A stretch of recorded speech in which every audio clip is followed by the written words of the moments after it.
wrestling villains that were held back by poor creative. Hello guys, welcome to my channel.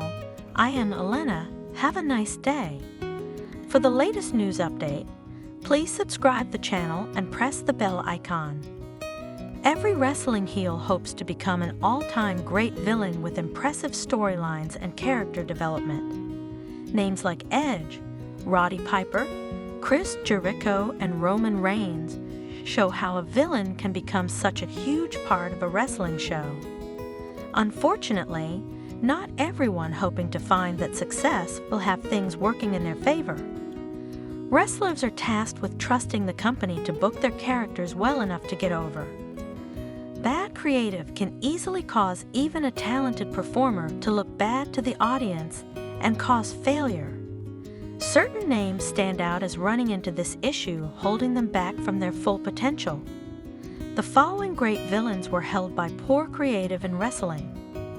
The WCW run of Scott Steiner as a heel main eventer proved he could thrive in that role.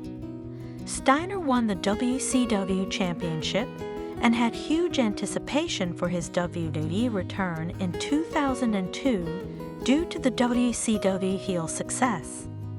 A face push for Steiner feuding with Triple H failed, but fans rarely talk about the rest of his run. Steiner lost most of his momentum until there was some hope when he turned heel. The storyline of Steiner betraying Stacy Keibler was horrible, with bad creative sinking his best chance of success. WWE changed too many things with Steiner's heel character to ruin his last chance before it ended ugly. AEW has had a problem with booking a great heel talent poorly. Jade Cargill got criticized for the weaknesses in her booking as a dominant heel that had an undefeated streak reach 60 wins before finally losing to Chris Statlander. The stale booking of Jade defeating mostly enhancement talents or lower card names took away from her improvement so early into her career. Cargill did an impressive job on her end of the bargain, but AEW needed to book her in compelling programs to reach her full potential. One overlooked heel that requires more love for his best moments is the late Jimmy Rave. Ring of Honor witnessed Rave becoming among the most hated villains in company history against the likes of AJ Styles, CM Punk, and Nigel McGuinness. TNA signed Rave due to his success in ROH and booked him poorly to take away from that.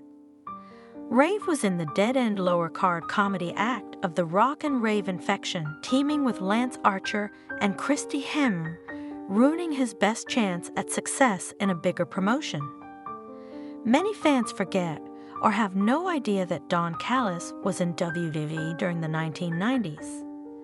Callis has found more success today in AEW and during his New Japan stint.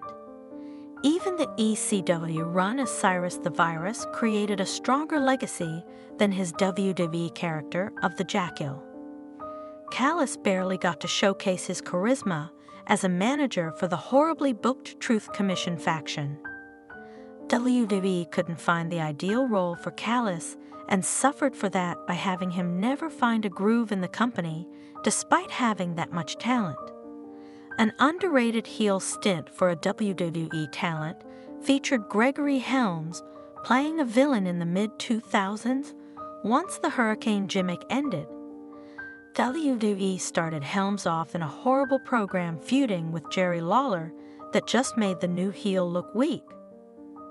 There was a decent angle with Helms feuding against Matt Hardy, but that didn't work in the bigger picture. Helms was placed in the cruiserweight division as the peak of his push.